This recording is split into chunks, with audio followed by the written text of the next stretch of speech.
As thousands of National Guard troops fled Washington, D.C. ahead of President-elect Joe Biden's inauguration, the Pentagon is working feverishly to ensure the troops themselves are not a security risk. A dozen members of the U.S. National Guard have been removed from duty helping secure the inauguration after vetting, which included screening for potential ties to right-wing extremism, Pentagon officials said on Tuesday. A Pentagon spokesman said the vetting went beyond ties to extremist groups. One Guard member was removed from duty after troubling text messages, and another had been reported to a tip line. Army General Daniel Hokanson. All I would say with those two individuals is inappropriate comments or texts that were put out there. And as we stated, just out of an abundance of caution, we want to make sure that there's no issues at all and that those properly get looked into.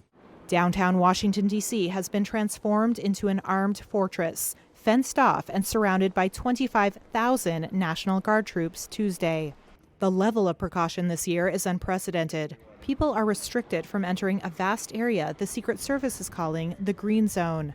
The National Mall, which during inaugurations of the past could host over 1 million spectators, this year will be closed to the public due to threats of violence from groups like those who attacked the U.S. Capitol on January 6th.